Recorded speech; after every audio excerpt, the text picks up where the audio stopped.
너무 C만 해서 이제 이런 거라는 걸 아시면 될 것 같고, 원래 저희가 하려고 했던 게 오늘 이제 사물과 공동체라는 건데 별 내용은 아니고 제가 생각하는 그좀 그러나 그게 아니라 가져온 게 많이 있었구나.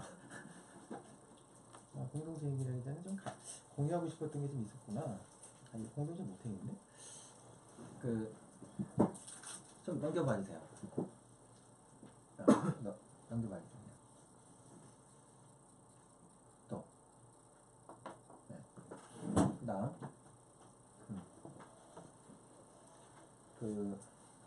공동체 얘기하기 전에 제가 원래 이제 이게 사물의 철학이라고 하는 이제 책, 일상 사물을 가지고 조금 다른 관점으로 봐보자 이런 형태의 좀 가벼운 수업이었거든요. 발상에 대한. 그래서 좀 사물 얘기를 좀 하다 보니까 제가 다른 식으로 조금 넓힌 건데, 다시 최초의 그것으로 좀 돌아와가지고 일상 사물에 대한 조금 얘기 잠깐 하면서 사물과 예술이라고 하는 게 뭔지, 사물과 예술이라는 걸 어떻게 연결시킬 수 있는지, 그런 발상에 대한 얘기를 잠깐 조금 연결시켜가지고 잠깐 얘기를 좀 하고 갈게요. 되게 간단하게 가지고 하는 건데, 이제 이 넥타이를 보면서 제가 느낀 어떤 이게 뭐냐 이런 거거든요. 간단합니다. 이 수업이 전부 다 뭐냐면 일종의 잘 안 해봤던 질문해보는 거였거든요. 책이 저희 구성되어 있는 게, 넥타이에 대해서 제가 가진 질문은 넥타이를 왜 매냐는 거예요. 오늘날 제가 넥타이를 왜 매냐는 질문을 하게 됐어요.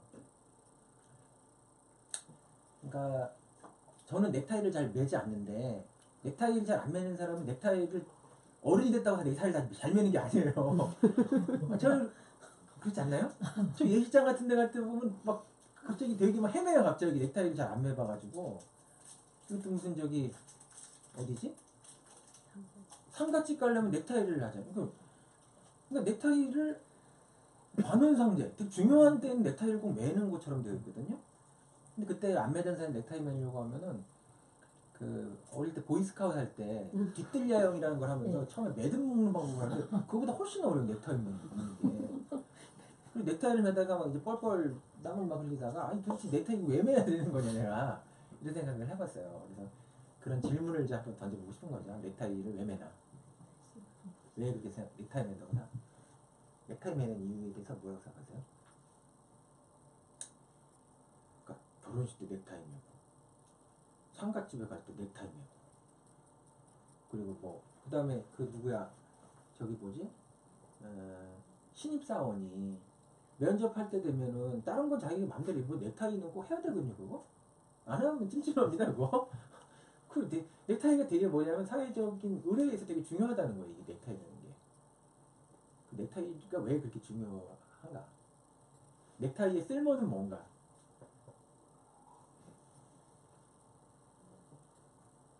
뭐라고 생각하세요? 뉴질랜드에서 넥타이 많이 매나요? 넥타이? 많이 매셨죠, 젊을 때? 그럼요. 네. 회사 다니고 늘 메고 다니셨죠? 네. 왜 그렇게 메고 다니셨어요?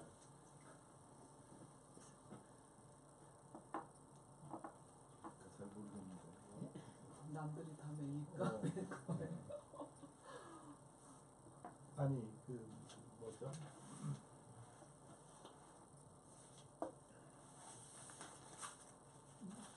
그 조직이나 상대편에 대한 어떤 존중감 그런 거로 표시할 때 되게 했던 것 같은데. 네. 지금은 우리 이제 그런 식으로 약간 관례화돼 있으니까 아마 그런 식의 지금 관례가 되어 있는 거죠. 최초 넥타이를 맨 사람은 왜 맸을까요? 그런 조직과 관례가 그때 있지 않았을 텐데.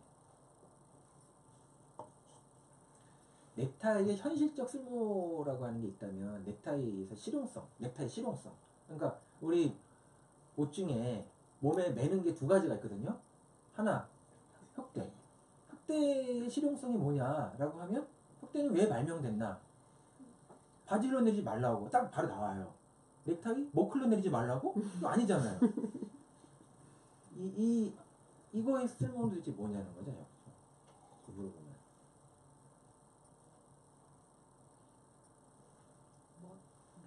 저도 육절입니다. 뭐 그러니까 지금 예전인데 제가 그 사물과 예술이라는 거 생각해보면서 그 예술 어떤 심미성이라고 하는 거가 어디서부터 출현하느냐에 대한 약간 간단한 그냥 생각을 말씀드린 거예요.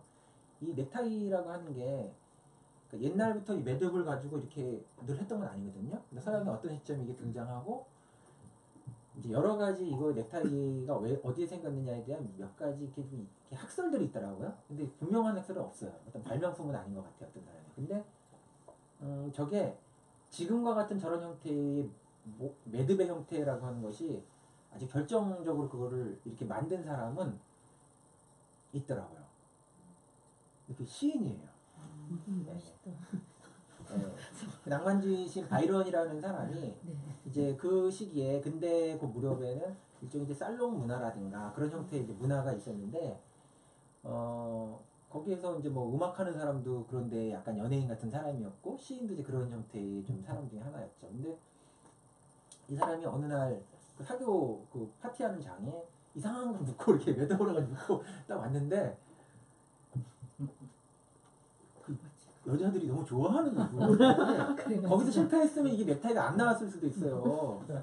그러니까 그거를 매는데 막 사람 좋아하니까 또 주변에 있는 남자들이 아주 여자들이 저거 매니까 좋아한다. 그러니까 남자가 멋있었겠지 이게 멋있었겠습니까 사실은.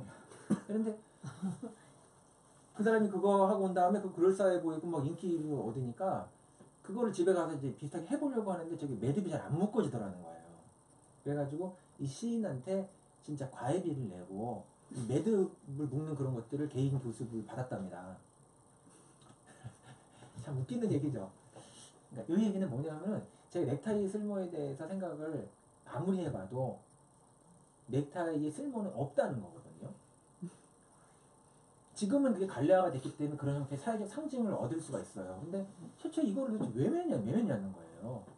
근데 그런 거는 이제 없었다는 거죠. 그러니까 그 실용성과 상당히 무관한 자리에서 출현하는 게 저 넥타이라는 거고 그 이제 현대 인간을 이해하는 그 방식 중에 아까 그 데카르트적인 인간의 방식도 과학적 태도도 마찬가지지만 이렇게 인간에 대한 되게 합리적 관점에서 인간의 행위를 많이 설명하거든요. 근데 인간 행위는 사실 비합리적인 게 너무 많고 그 문화를 구성하는 것들의 핵심은 사실은 그 비합리성에서 많이 나온다는 거. 넥타이가 그런 것들을 보여주는 것 중에 하나가 아닌가 생각이 들어서 넥타이 그러니까 일종 잉여죠. 저건 하는 잉여 실제 쓸모와 상관없는 잉여의 어떤 산물이고 그것을 이제 시인이 이렇게 했다라고 하는 것 자체가 상당히 더 상징성이 좀 있어요. 그냥 한번 볼까요? 그다음 어떻게 보면 이제 장식이잖아요. 장식이 출현하는 자리, 이제 잉여의 자리이고, 그 다음에 또 볼까요? 이런 잉여 그러니까 실제적으로 합리적으로 측정되지 않고 또 굉장히 어떤 그 가치 측면에서 보면 왜 이걸 하느냐고 하는 모르는 어떤 그런 짓을 인간들이 많이 하는데 그게 일종의 이제 사치라고 하는 거고 또 뭔가 이렇게 탕진하는 그런 건데 인류학에서 이 사치와 탕진이라고 하는 게 그 인간의 문화를 구성하는 굉장히 중요한 하나의 요소처럼 많이 되더라고요. 그러니까 우리가 일하기 위해서 지금 뭔가 우리가 뭐 먹고 마시고 하는 거를 뭐 그 자본주의 사회에서는 다음의 삶을 위해서 우리가 휴식하고 보강한다 이렇게 하는데 다음의 삶을 계산하지 않는 그냥 탕진이라고 하는 것이 인간 삶의 메커니즘에 있고 그 탕진 자체가 문화를 구성하는 되게 중요한 것 중에 하나라는 말씀입니다.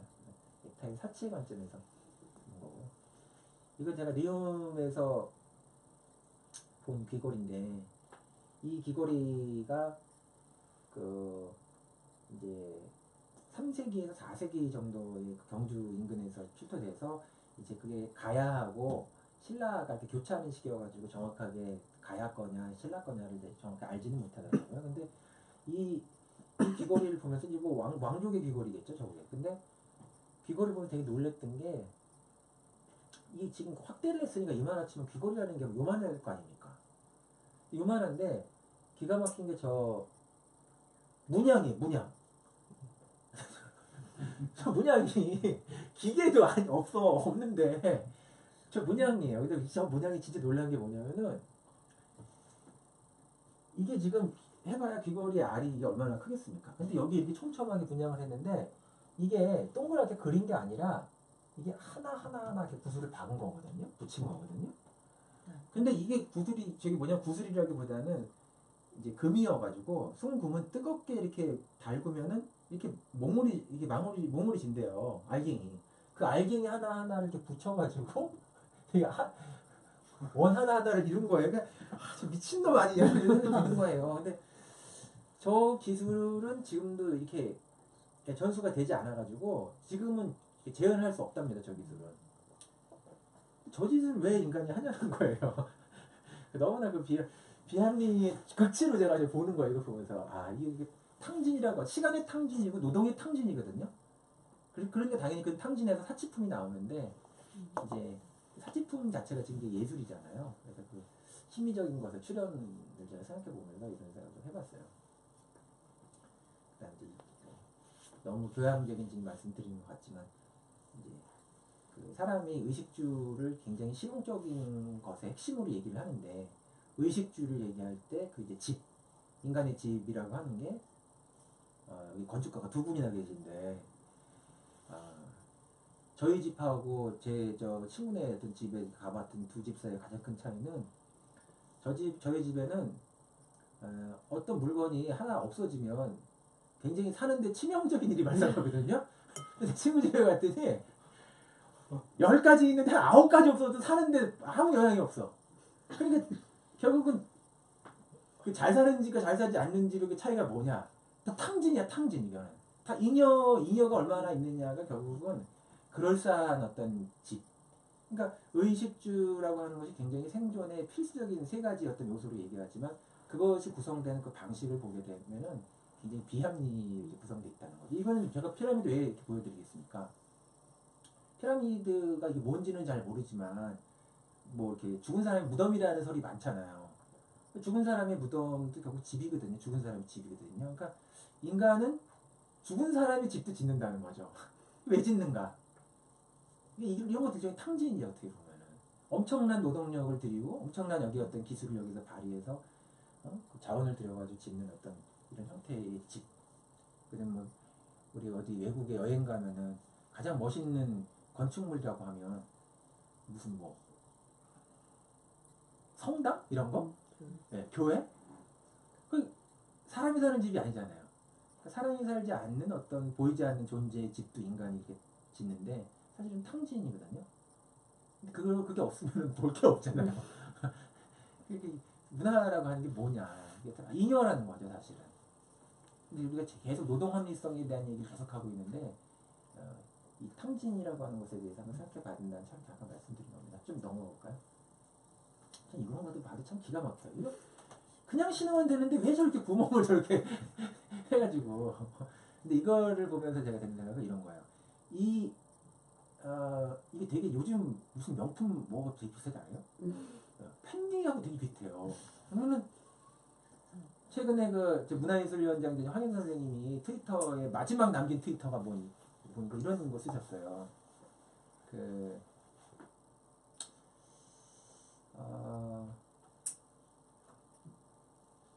예술이라고 하는 게 기본적으로 쓸모없는 걸 하는 거다. 근데 그 쓸모없음이라고 하는 것은 사실 오늘의 관점에서 쓸모없습니다. 그것을 쓸모 있음으로 전환하는 것이 사실은 문화의 기획이라는 얘기를 하셨거든요. 그러니까 지금 봐가지고는 이 탕진이라고 하는 게 되게 쓸모없는 것 같아요. 근데 얘가 이게 베꼈는지 모르지만 팬디가 동양에 와가지고 베꼈는지 모르지만 이게 어떤 방식의 쓸모로 전환될지 모르죠. 그래서 그 제 첫 번째 냈던 평론집이 얼굴 없는 노래라는 그런 평론집인데 그 얼굴 없는 노래라고 하는 건 제가 시라고 하는 것을 규정한 제 관점이거든요. 그러니까 아직 드러나지 않은 얼굴. 근데 이제 미래에 나타나는 얼굴이죠. 네, 그러니까 예술가라고 하는 거는 지금 드러나지 않는 얼굴을 묘사하기 때문에 뭐 이렇게 이상한 짓을 하느냐라고 얘기하는데 그건 사실 도래할 얼굴에 대한 예감에 의해서 미리 보는 사람들이라는 생각이 들어요. 그러니까 탕진이라고 하는 것도 지금 보면 탕진이지만 그거 사실 알 수가 없다. 그 탕진이라는 게. 어디서 나온 거예요? 요거 백제의 일품이라고 합니다. 이것도. 너무 멋있습니다 이거는. 좀 지나보니까 이런 짓들 하지 말아서 머리 이제 빗으면 되지 뭘 저렇게 달아요 저렇게. 왜 저런 걸 새기느냐 제가 이제 찍은 겁니다. 김종삼의 북치는 소년이라는 시가 있는데 이게 이제 50년대 시거든요. 한국 전쟁 이후에 쓴 시인인데 이 사람은 많이 주목을 받지는 못했는데 시를 많이 읽은 사람들은 이 사람 시를 되게 좋아해요. 되게 간단한데 제가 이 시라는 거는 저기 내용 없는 아름다움이라는 말이 되게 예술이 뭔가에 대해서 얘기해 준다는 생각이 들었거든요. 직관적으로. 내용 없는 아름다움. 그러니까 아름다움이라는 게 뭔가 실체로 규정하기도 어렵고 돈으로도 환산이 되지 않는데 내용이 없는 아름다움이 있는 거예요. 그러니까 그래서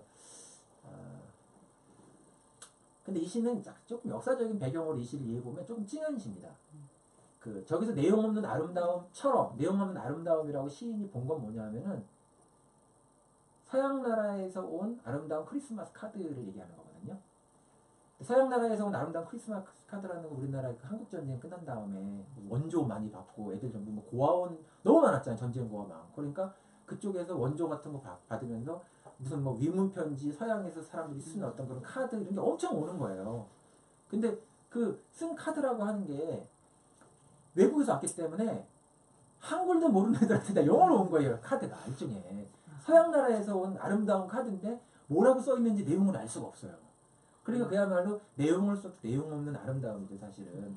그런데 내용을 알지 못하더라도 그 카드를 한 장 받는 그 경험에서 굉장히 어메이징한 이런 어떤 것들 인간이 갖게 된다는 거예요. 그러면 내용도 없고 실체도 없는 그곳에서 갖게 된 인간의 그 풍요, 그 전쟁 통해서 받게 된 그 카드가 선사하는 그 굉장한 그 놀라운 기쁨이라든가 위안이라고 하는 거를 어떻게 이해할 것인가. 이 시는 사실 그런 데다가 좀 주목을 한 것 같거든요. 그래서 이제 제목 북치는 소년은 크리스마스이기 때문에 북을 치는 소년이기도 하지만 내용 없는 아름다운 저 크리스마스 카드를 받은 소년의 마음이기도 합니다. 이 북치는 신난다. 저런 이제 환희를 주는 게 이제 예술이라는 거죠.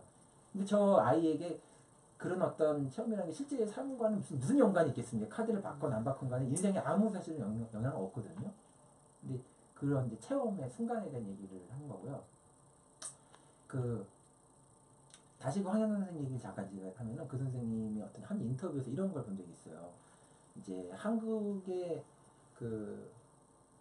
한국 사람들은 중학교, 고등학교 때 문학 교육을 받으면서 문학에 대해서 가장 망쳐버린다는 거예요.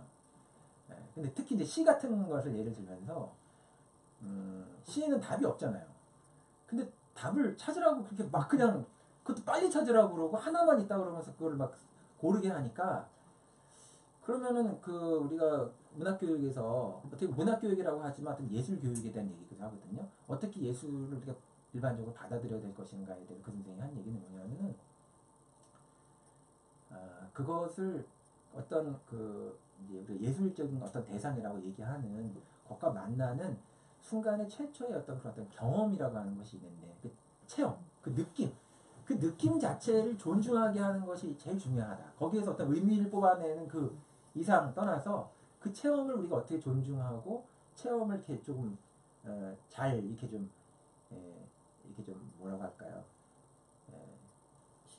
그렇게 좀 만들어낼 것인가. 그것을 어떤 교육 과정에서 그 체험 자체를 굉장히 중요한 요소로 생각할 것인가. 그 맞닿는 경험 자체를 얘기를 하시더라고요.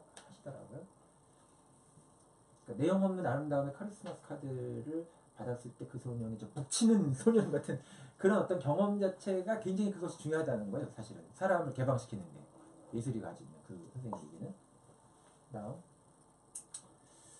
그 다음에는 이제 제가 많지 않은데 이거 지금 제가 뭐 그렸는지 아세요? 사다리. 근데 이 사다리가 역사적으로 되게 유명한 사다리예요. 이 사다리가. 여기 보면 그냥 사다리처럼 보이시죠? 이 사다리가 7세기에 그 당나라와 고구려 그 안시성 전투에서 영계소문이 이제 성을 있을 때 당나라 군대가 그 성을 침범했을 때 제일 중요한 무기가 이 긴 사다리였다 그러거든요. 이 안시성에서 쓰였던 사다리입니다. 이게 진짜로. 그 사다리를 모형으로 이렇게 해놓은 그런 이제 박물관에서 제가 이제 가져온 거예요 이게 사다리. 제가 사다리 이게 말씀드리는 건 사다리가 생각보다 되게 오래됐다는 거고요. 사다리는 이렇게 두 가지 되게 묘한 관점이 있는 것 같아요. 그냥 제 관점 그냥 간단하게 말씀드릴게요. 그냥 제가 이거 보고 있는 약간 관점에 대해서 이거는 이제 동의하시든 안 하시든 그렇게 보실 수 있는데 이제 이게 사다리가 직선으로 이루어져 있잖아요.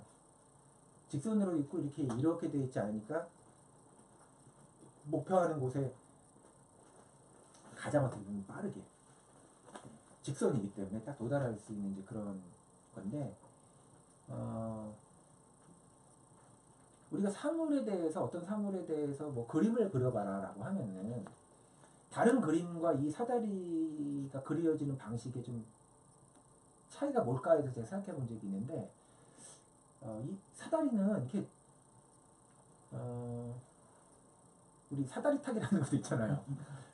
이렇게 선으로 이렇게 그리면서 사다리라고 하는 걸 그려보라고 하면 사다리에 대해서 우리가 가지고 있는 그런 이미지일 수도 있고 사다리 가지고 있는 어떤 실체하고 관련된 것이기도 한데 어떤 면적은 별로 없고 그러니까 어떤 면은 없이 선으로만 이루어져 있는 어떤 그런 물건이 사다리가 아닌가 이런 생각이 들거든요.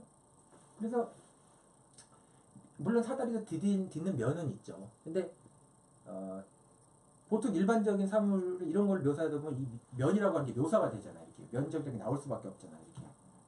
이렇게. 근데 이거는 면이라기보다는 그냥 거의 선으로만 이렇게 그려지는 그런 거고 그렇기 때문에 이 사다리가 세워지는 것을 보면 사다리가 이렇게 점으로 서 있는 것 같지 않으세요? 네, 점으로. 그러니까 되게 면적이 어떤 사물이 가지고 있는 유형에서 어떤 그 디딜 수 있는 면적이 상당히 적고 그 선과 점으로만 이렇게 이루어져 있는 그런 이제 사물 같다는 생각이 좀 드는 거예요. 이거는 하나의 저의 연상인데 좀 넘어보시면은 그래서 사다리 같은 거 이렇게 밀면 바로 넘어지잖아요. 디디는 게 어려우니까. 그러니까 최소의 면적으로 최대의 면적, 최대의 선으로 만든 사물이 아니냐 이런 생각이 드는데 사다리는 그걸 가지고 사다리 핵심은 이제 올라가는 거잖아요. 그러니까 최소의 면적과 최대의 선으로 만든 사물인데 반중력, 위로부터 부양하는 올라가는 것이 사다리라는 사물이고 그 다음에 일상에서 사다리하고 제일 비슷한 게 사람의 행동이 뭐냐 이렇게 생각해 봤을 때 저는 서커스 같아요. 그런 생각 안 드세요? 저만 기다렸다나? 저 서커스를 볼 때마다 이건 되게 사람 사다리라는 생각이 들거든요. 근데 서커스의 핵심은 전부 다 이런 거 하는 거예요, 다. 네. 그다음 뭘까요? 잠깐만. 그래서 이 얘기 말씀드린 거는 이 서커스라고 하는 게 되게 위태위태하잖아요. 근데 그 기묘한 묘기를 한다라고 하는 게 그 묘기를 한다라고 하는 것이 굉장히 아슬아슬하고 위태위태한 어떤 것을 하는 건데 그 아슬아슬함과 위태위태함이라고 하는 게 왜 생기냐면은 이렇게 디딜 면적은 별로 없는데 선으로 올라가기 때문에 생기는 이제 그런 거. 그래서 제가 약간 예술에 대한 연상 같은 걸 한번 해본 거예요. 그 예술이라고 하는 게 어떻게 보면은 이게 사다리 타기처럼 이 존재가 지상에서 굉장히 기묘한 묘기를 보여주는데 이게 디딜 면적은 별로 없는데 얘가 뭘 해보겠다고 자꾸 올라가요. 반중력으로. 거기에서 어떻게 보면 불가능한 그 반중력의 묘기 그런 걸 보여주려고 하는 게 이제 그 예술이 가지고 있는 예술을 구성하는 어떤 요소 중에 그런 게 있는 게 아닌가. 한번 예술이라는 게 뭔지에 대한 제 방식이 한번 연상을 해보는 거고요. 그 다음에 요거는 자전거인데 요것도 약간 지금 예술에 대한 연상과 관련해서 말씀드리려고 하는 거거든요. 그러니까 이게 일상에서 되게 많이 쓰이는 물건인데 일상에서 쓰이는 물건 중에서 제가 가지고 있는 어떤 감각에서 가장 심미적인 물건 중에 하나가 좀 자전거더라고요. 그렇지 않나요? 그런 생각 안 드세요? 동의 안 하세요? 근데 자전거가 제가 이렇게 카페 같은 데 앉아가지고 글을 많이 쓰는데 동네 앞에 이제 공원이 있어가지고 그 앞에 자전거를 엄청 타고 다녀요. 그래서 늘상 창밖으로 자전거를 타고 다니는 사람들 계절을 지고 있는데 어느 때부터 자전거를 타는 사람이 없어요. 그럼 이제 겨울이 온 거고 바깥으로 자전거 타는 사람들이 막 나오기 시작하면 이제 그때 봄이 또 찾아온 거예요. 그래서 자전거로 계절을 좀 인식을 많이 해봤는데 그 자전거 타는 풍경을 보게 되면 자전거가 저거 되게 물건이 되게 예쁘다. 이런 생각이 좀 드는 거예요. 그러니까 신미적인 물건이라는 생각이 드는 거예요. 그래서 저게 왜 신미적일까? 그것에 대해서 한번 생각을 해봤는데 뭐 어떻게 생각하세요? 자전거의 신미성이라고 하는 게 바퀴 두 개가 굴러가는 거. 오늘 바퀴가 아까 나왔는데 굴러가는 게 어떠세요? 굉장히 그 두 개가 수평으로 돼 있는 게 이렇게 굴러가는 그 아까 서커스 얘기한 네. 그런 느낌의 그리고 이제 그 옛날에 그 말과 같은 말의 대체 용품으로 네. 그 수평으로 돼 있는 걸 사람이 타잖아요. 아까 네. 그 서커스하고 네. 같지 않나요? 그 바퀴가 아, 서커스 굴러갈 같은. 때 아. 그런 그런 느낌. 자전거에 대해서 좀 한마디 이거 어떤 심미적인 요소가 있다면은 뭐라고 생각하세요? 어떤 느낌? 자기 본인의 그 느낌.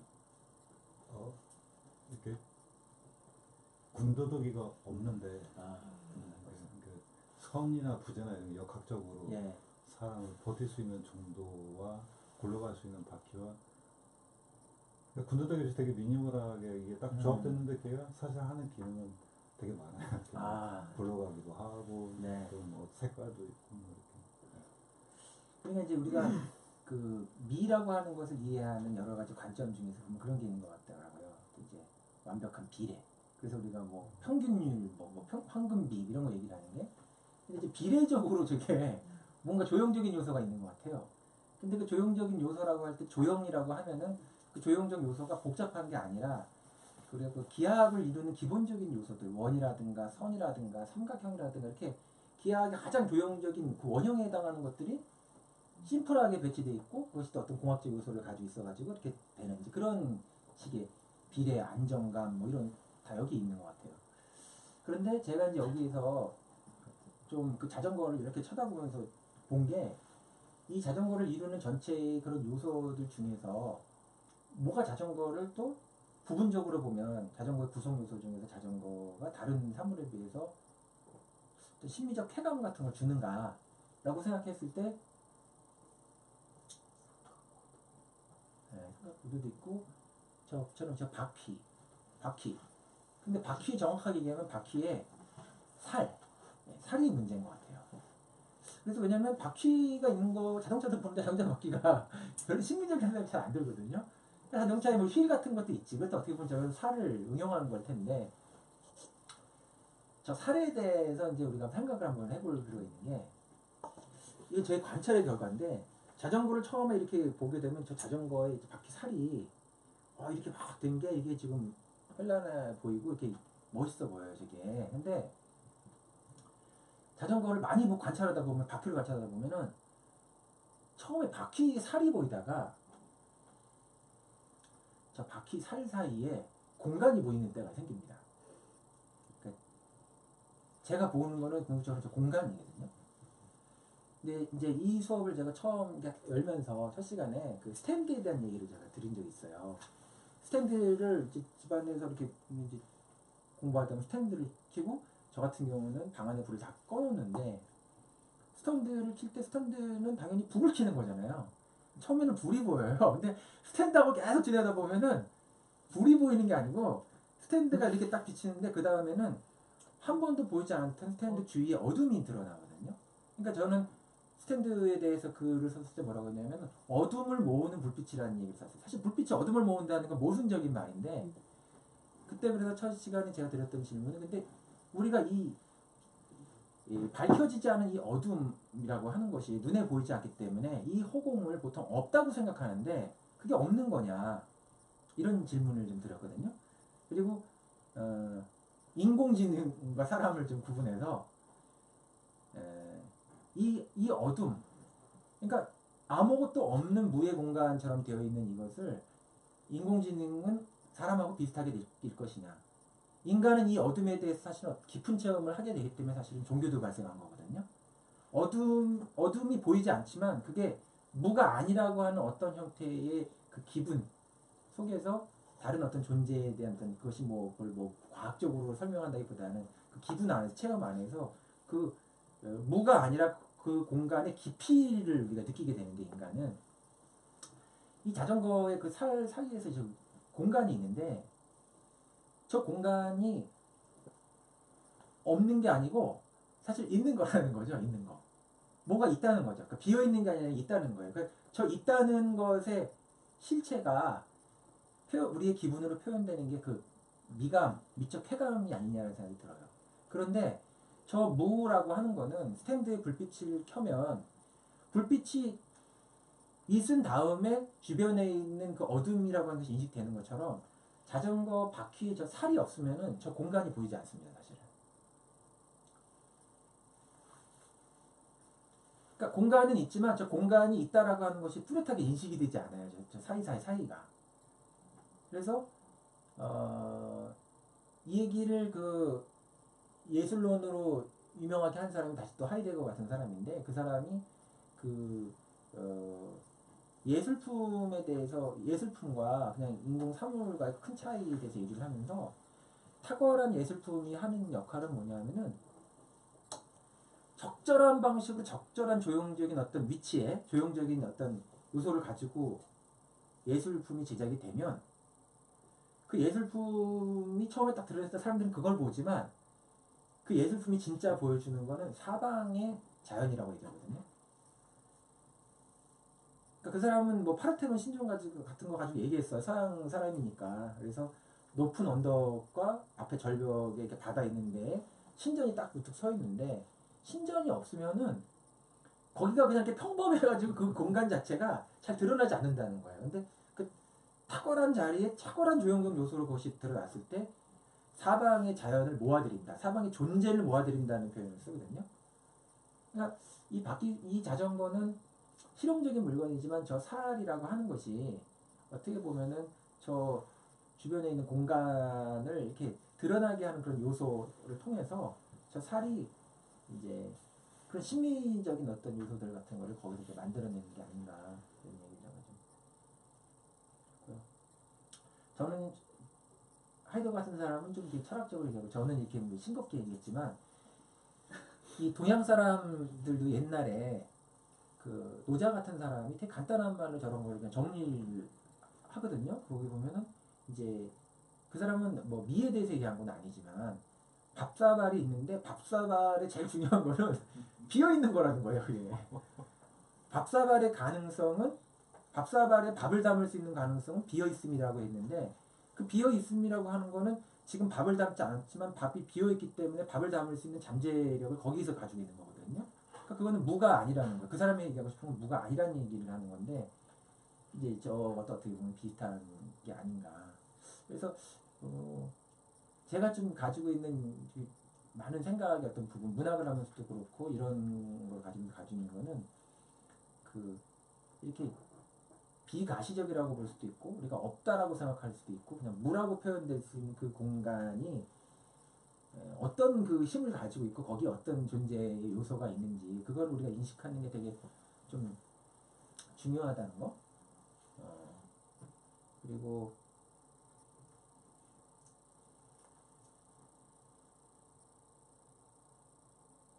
예, 그렇습니다. 그다음에 그래서 이런 자전거 참 멋있어요.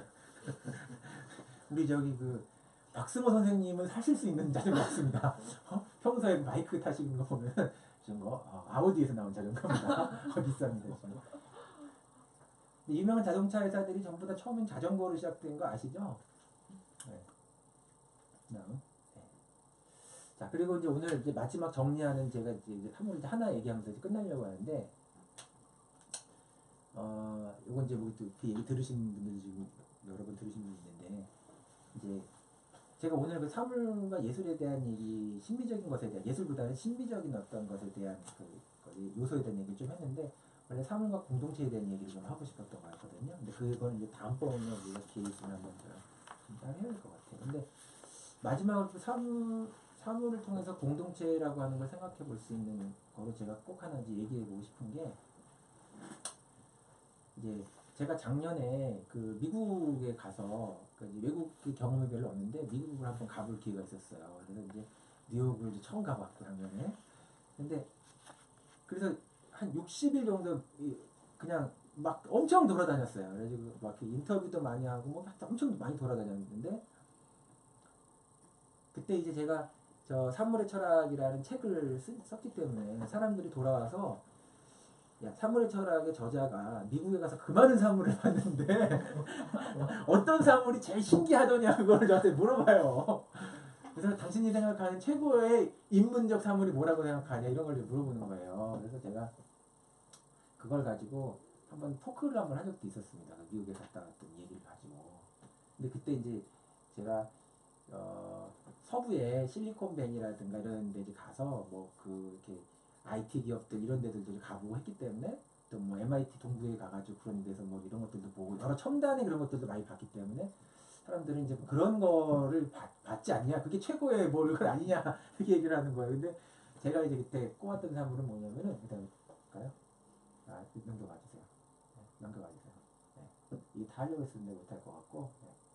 쭉 넘어가 주시고 그냥 네. 아 이거 위에 네. 저희 질문인데 이게 그 우리가 사용하는 인공사물 중에 메시아를 닮은 사물이 있다. 저 이걸 봤어요. 메시아. 그 메시아라고 하는 게 있잖아요. 우리가 기독교 믿든 안 믿든 간에 메시아라고 얘기하는 그 말도 있잖아요. 우리 구원으로서의 신이 뭐냐는 건데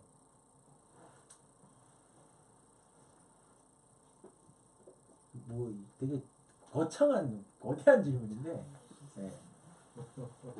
저게 이제 그 공동체에 대해서 제가 생각하는 어떤 관점이 좀 다른 건데요. 이제 제가 얘기하고 싶은 거는 이 스쿨버스예요. 스쿨버스. 그래서 미국에서 제가 봤던 최고의 사물은 스쿨버스다 이렇게 얘기를 했어요. 그거는 왜 그러냐면 좀 볼게요.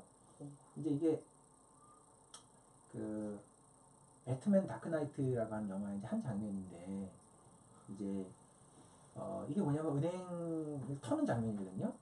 이제 미국 영화들 깽 영화들을 보면 은행을 터는데 범죄를 저지를 때 스쿨버스를 가지고 범죄를 저지르는 장면들이 종종 나옵니다. 이 영화에서 스쿨버스를 가지고 이제 은행을 털어요. 왜 그런지 아세요?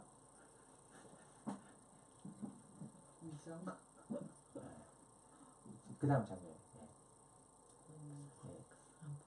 미국의 스쿨버스는 스쿨버스에 관련된 법이 엄청 철저한 특별법으로 되어 있어요. 그래서 스쿨버스를 만드는 재질은 탱크와 장갑차를 만드는 재질하고 똑같아요. 그래서 우리나라에서 찝차를 타고 가도 이런 트레일러가 부딪히면 찝차가 작살이 나잖아요. 근데 이거는 트레일러가 작살이 나요. 그러니까 제가 찾아봤는데 미국의 그 교통국 교통안전부 이런 통계를 보니까 미국에서 그 도로 사고가 나서 그 자동차 사망을 했을 때 그 사망률 10,000명 죽을 때 얘네들은 2명 죽어요. 그러니까 스쿨버스를 타면 안 죽는다고 보시면 돼요. 그래서 이제 미국에서는 도로 위에서 제일 무서운 놈 스쿨버스.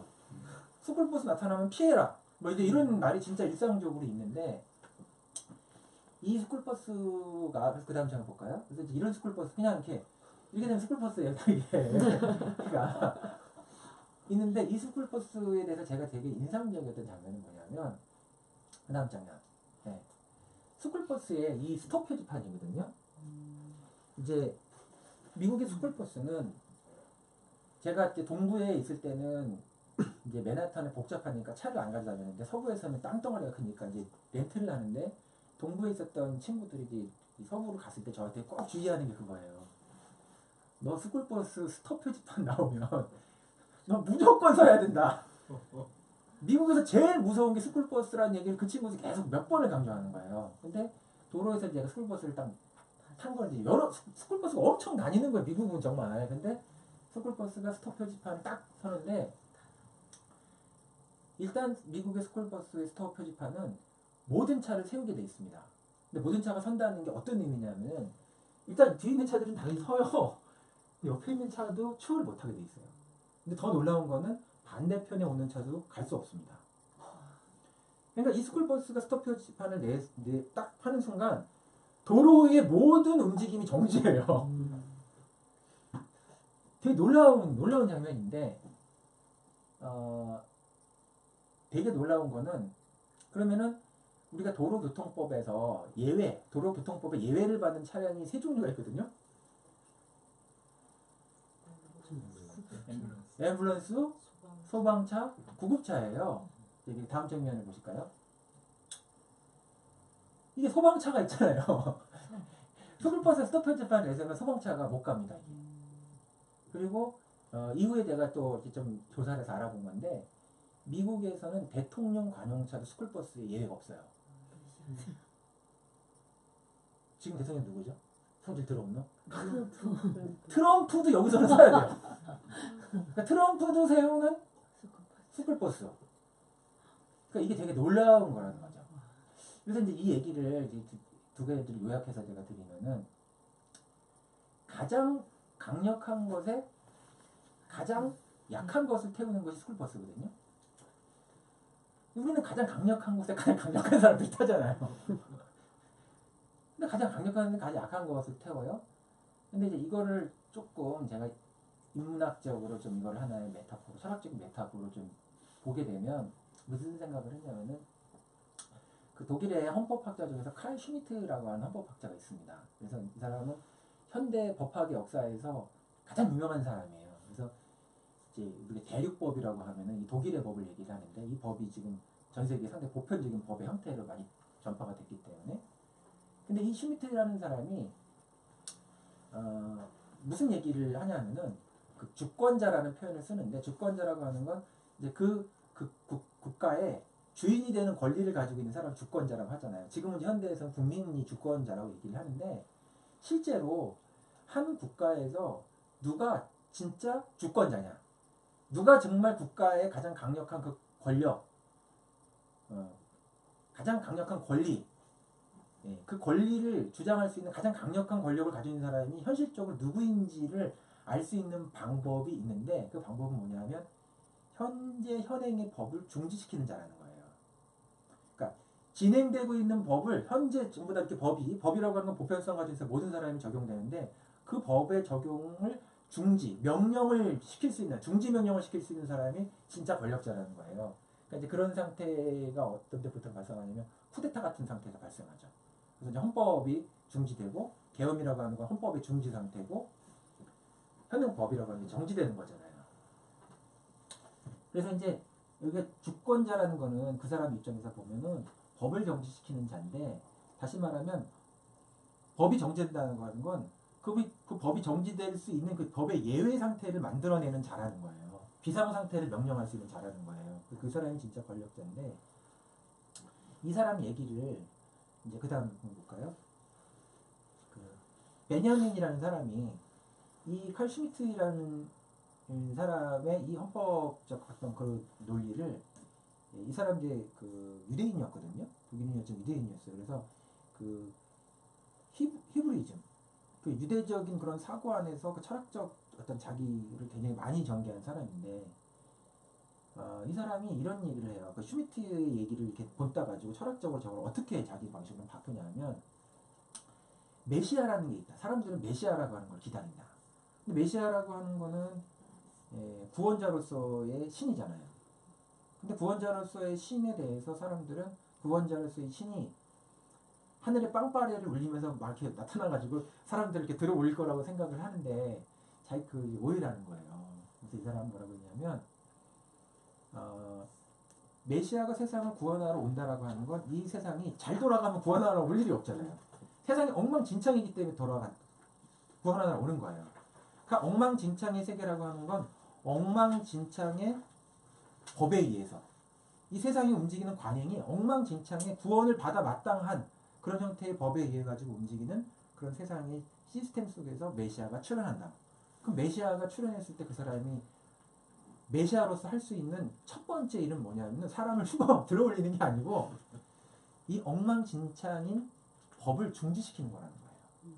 세상이 돌아가고 있는 이런 방식을 중지시키는 거라는 거예요.